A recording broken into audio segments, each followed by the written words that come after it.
Hi అండి, welcome back to my channel Sreeja Siri vlogs. ఈరోజైతే మన ఛానల్లో ఆమ్లెట్ ఎలా చేయాలో చూపిస్తున్నాను. చాలా సింపుల్ అండ్ ఈజీ ప్రాసెస్ అండి. చాలా టేస్ట్ అయితే చాలా బాగుంటుంది. ఇప్పుడు ముందుగా ఒక బౌల్ తీసుకొని అందులో కొద్దిగా పాలు యాడ్ చేసుకోవాలి. ఆమ్లెట్లో పాలేంటి అని అనుకుంటున్నారేమో, బట్ చాలా బాగుంటుందండి. అందుకే మీరు వీడియో మొత్తం చూడండి. ఒక 2 to 3 టేబుల్ స్పూన్ వరకు పాలు వేసుకోండి, సరిపోతుంది. ఇప్పుడు ఇందులో తగినంత సాల్ట్ వేసుకోవాలి. అండ్ మనం వేసే ఐటమ్స్ కూడా మసాలా ఐటమ్స్ పాలల్లో వేసుకొని కలుపుకున్న తర్వాత ఎగ్ వేసుకుంటే మనకి ఉండలుగా లేకుండా వచ్చేస్తుంది. అంటే సాఫ్ట్గా అయిపోతుంది, కలపడం కూడా ఈజీ అయిపోతుంది. అందుకని చెప్పేసి నేను పాలల్లోనే యాడ్ చేస్తున్నాను. కొద్దిగా ధనియా పౌడర్ వేసుకోవాలి. ఒక హాఫ్ టీ స్పూన్ వరకు ధనియా పౌడర్, ఒక హాఫ్ టీ స్పూన్ వరకు కారం వేసుకోవాలి. స్పైసీగా కావాలనుకున్న వాళ్ళు కారం కొద్దిగా ఎక్కువ వేసుకున్నా పర్లేదు. బట్ నేను మళ్ళీ పచ్చిమిర్చి కూడా యాడ్ చేస్తున్నాను కాబట్టి కారం కొద్దిగా తక్కువగా వేశాను.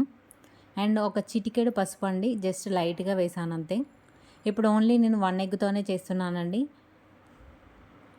ఇప్పుడు ఇలా మిక్స్ చేసుకున్న తర్వాత ఇందులో ఎగ్ యాడ్ చేసుకోవాలి. ఇప్పుడు ఎగ్ యాడ్ చేసుకున్న తర్వాత కూడా బాగా మిక్స్ చేసుకోవాలి.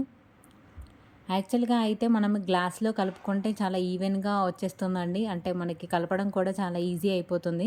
బట్ నేను వీడియో తీయడం కోసం అని చెప్పేసి చూడ్డానికి మనకి కనిపించడం కోసమని నేను బౌల్లో కలుపుతున్నాను. ఇలా మొత్తం మిక్స్ చేసుకున్న తర్వాత బాగా మిక్స్ చేసుకోవాలండి. చూసారు కదా, కారం అనేది ఉండలుగా కనిపించకుండా ఉంటుంది కదా.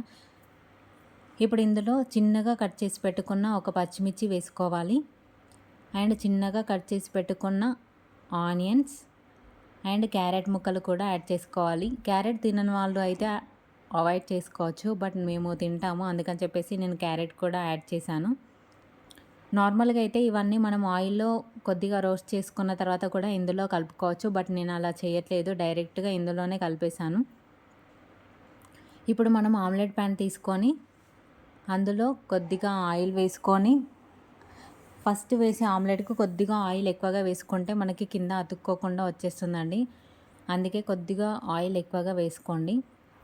ఇప్పుడు మనం కలిపి పెట్టుకున్న దాన్ని ఇందులో వేసుకోవాలి.